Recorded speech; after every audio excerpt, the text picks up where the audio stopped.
અત્યારે બ્રોકરેજ રિપોર્ટ્સની માહિતી સાથે તૃપ્તિ આપણી સાથે ફરી જોડાઈ ગયા છે. તૃપ્તિ, ગુડ મોર્નિંગ અગેન. અને આજે કયા સેક્ટર્સ, કયા સ્ટોક્સ જે બ્રોકરેજ હાઉસીસના રડાર પર છે? Good morning Jani. અને શરૂઆત આજે આપણે ખાસ કરીને સેક્ટરથી કરશો તો બેંક પર અહીંયા જેફરીઝ તરફથી બ્રોકરેજ રિપોર્ટ આવતો જોવા મળી રહ્યો છે. અહીંયા તેમનું કેવું છે કે 17 જુલાઈથી બેંકોએ FCNR ડિપોઝિટ અને ECPથી લગભગ $21 બિલિયન અહીંયા તેમને એકત્ર કર્યા છે અને ડિપોઝિટ દ્વારા $17.4 બિલિયન અહીંયા એકત્ર કરવામાં આવ્યા છે. અને મોટાભાગનું જે ફંડ્સ જે છે તે UAE, સિંગાપોર અને હોંગકોંગથી અહીંયા આવ્યું છે અને લગભગ 50 થી $17 બિલિયન સુધી અહીંયા એકત્ર કર્યા છે, જે બેન્કિંગ સેક્ટર માટે અહીંયા ખૂબ જ પોઝિટિવ છે. NBFCs અને ખાસ કરીને ખાનગી બેંક્સ તેમને પસંદ આવી રહી છે અને તેમનું કહેવું છે કે આનો સૌથી વધુ ફાયદો જે છે તે અહીંયા પ્રાઇવેટ બેંકને થતો જોવા મળશે. ત્યારબાદ નજર કરશું અલ્ટ્રાટેક પર. પોઝિટિવ નંબર્સ અને પોઝિટિવ કમેન્ટ્રી બાદ CLSA તરફથી પણ અહીંયા આપણને આઉટ પરફોર્મ રેટિંગનો રિપોર્ટ જોવા મળી રહ્યો છે. લક્ષ્યાંક તેમને ₹14,000 પ્રતિ શેર કર્યા છે.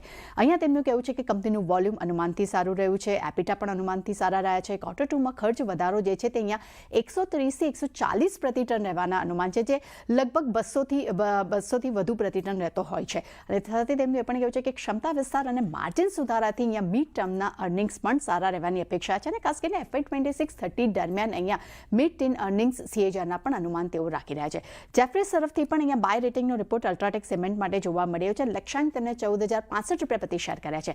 અહીંયા તેમનું કહેવું છે કે વોલ્યુમ અને એપિટા સારા રહ્યા છે, જે ખાસ કરીને જે પ્રાઇઝિંગ જે છે તેમનો સપોર્ટ મળ્યો છે અને મોન્સૂન દરમિયાન પણ સિમેન્ટના પ્રાઇઝિસ સ્થિર રહેવાના તેઓ અનુમાન રાખી રહ્યા છે. અને ખાસ કરીને FY 27માં ડબલ ડિજિટ વોલ્યુમ ગ્રોથની પણ તેઓ અપેક્ષા રાખી રહ્યા છે. અને ખાસ કરીને ક્વાર્ટર 4 અને FY 28 સુધીમાં 1400 પ્રતિ ટન એપિટા હાંસલ કરવાનો વિશ્વાસ પણ એના મેનેજમેન્ટ રાખી રહ્યા છે. ત્યારબાદ નજર કરશું JK સિમેન્ટ પર. જેફરીઝ તરફથી ખરીદારીની સલાહ છે.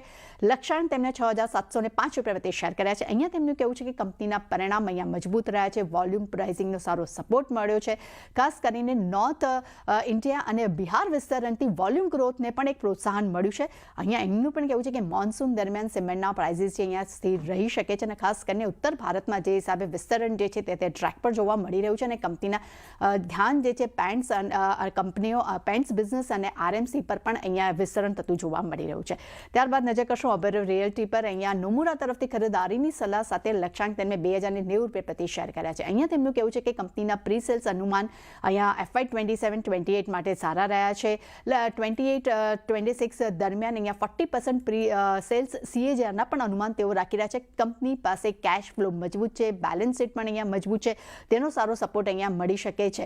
ત્યારબાદ HSBCના રિપોર્ટ પર પણ નજર કરશું. અહીંયા પણ ઓબેરો રિયલ્ટી માટે ખરીદારીની સલાહ જોવા મળી રહી છે. લક્ષ્યાંક તેમને ₹2310 પ્રતિ શેર કર્યા છે.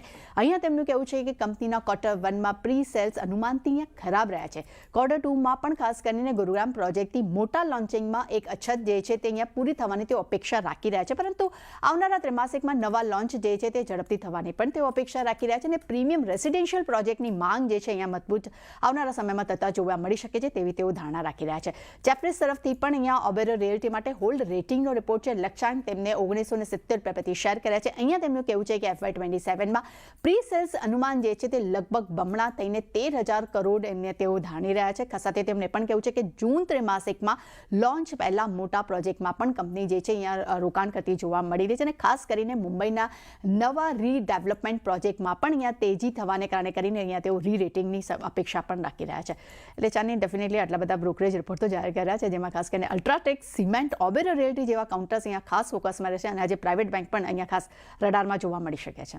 જી, તો બધા સ્ટોક સેક્ટર્સ ફોકસ પર રાખીશું. તૃપ્તિ, આભાર આપનો સમગ્ર ડિટેલ્સ માટે.